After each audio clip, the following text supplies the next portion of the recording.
সব কিছু সবসময় চিরদিন ঠিকঠাক থাকে না, বদলে যায় ভাই, বদলে যায়। এভাবেই বদলে যায় পরিবার, এভাবেই বদলে যায় মানুষের জীবন, বদলে যায়। জীবন যখন নিজেকে বদলাতে চায় তখন পরিস্থিতি ভয়ঙ্কর আকারেই বদলে যায়। জীবনের চাওয়াগুলো তখন এতটাই শক্তিশালী হয়, পরিস্থিতি নিজেকে আর ঠিক রাখতেই পারে না, সে নিজেকে পরিবর্তন করে নিতে বাধ্য হয়। এই পরিস্থিতির পরিবর্তন আমাদের জীবনে অনেক সময় অকল্যাণ বয়ে আনে। যারা সুখে ছিলাম তাদের পাপের প্রায়শ্চিত্ত হিসাবে জীবনে আসে অকল্যাণ, আবার কিছু মানুষকে শান্তির ছায়াতলে নিয়ে আসে এই পরিস্থিতির পরিবর্তন। যারা হতাশ হয়েছেন, কোনো কিছুই আর করতে ইচ্ছা করছে না, ভালো লাগছে না, তারা আরও একবার হাঁটুতে ভর দিয়েই নিজের পায়ে দাঁড়ানোর চেষ্টা করুন, চেষ্টা করেই দেখুন না, এবং অতীতের যে ভুলগুলো আছে, কী ভুল ছিল সেগুলো খুঁজে বের করুন এবং নিজেকে শুধরানোর চেষ্টা করুন, নিজেকে ত্রুটিমুক্ত করুন এবং উদ্দেশ্যের লক্ষ্যে সামনে নিজের পায়ে ভর দিয়েই এগোতে চেষ্টা করুন।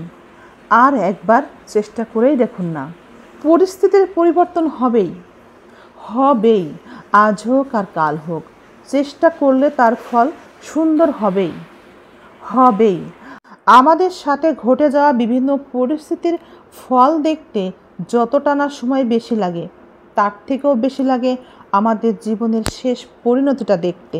যারা অন্যায়ের সাথে থাকি, যারা ন্যায়ের সাথে থাকতে পারি না, মানুষকে অবিচার করি এবং অন্যেরটা নিয়ে অন্যের কষ্টের কথা চিন্তা না করে নিজে ভোগ করি, তার মধ্য থেকেই আনন্দ পাই, এই ধরনের মানুষগুলোর পরিণতি ভবিষ্যতে দেখা যায় একটু সময় লেট হলেও সেই পরিস্থিতির পরিণতি হয় অনেক বেশি ভয়াবহ।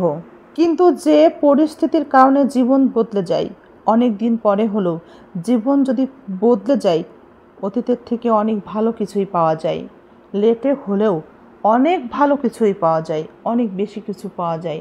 তাই হতাশ হবেন না, উঠে দাঁড়ানোর চেষ্টা করুন, আর একবার উঠে দাঁড়ান, চেষ্টা করেই দেখুন না, শেষবারের মতো আর একবার চেষ্টা করেই দেখুন না, নিজের সাথে সাথে নিজের পরিবারের সকলের জীবন বদলে যাবে। একবার যখন চেষ্টা করেছেন কিংবা দুইবার যদি চেষ্টা করে থাকেন, তবে আপনি দুর্বল কখনোই না, আপনি মানসিকভাবে শক্তিশালী।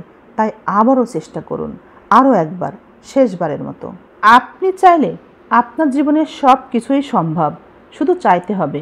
আপনি নিজের জীবনকে যেভাবে চালাবেন, জীবন সেভাবে চলবে, জীবন আপনার স্বপ্নগুলো পূরণ করে দিবে।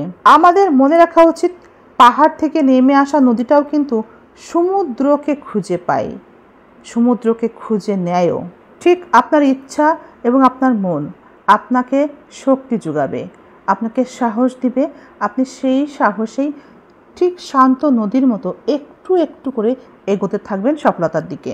যদি আপনি নিজেকে হতাশার মধ্যে রাখেন, তাহলে আপনি নিজের জন্য বোঝা, আপনার পরিবারের জন্য বোঝা, এই পৃথিবীর জন্য আপনি একটা বোঝা। মনে রাখবেন, এই মুহূর্তে আপনি যখন হতাশায় নিজের সময়গুলো নষ্ট করছেন, আশেপাশের মানুষগুলোকে তাকিয়ে দেখুন, তারা হতাশার মধ্যে নেই, তারা সবাই নিজের স্বপ্ন নিয়ে ব্যস্ত, নিজের কাজ নিয়ে ব্যস্ত।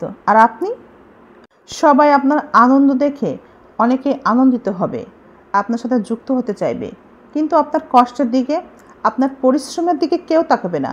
পরিশ্রম করে আপনি যে কিভাবে সফল হলেন সে খবর কেউ রাখবে না। কিন্তু আপনার যদি কাছে কিছু না থাকে, কোনো অর্থ, কোনো সম্পদ, কোনো সম্মান কিছুই না থাকে, আপনার দিকে কেউ তাকাবে না, আপনাকে কেউ খুঁজবেও না। শুধুমাত্র তখন খুঁজে পাবেন তাদের সাজানো মিথ্যে অজুহাতগুলোকে।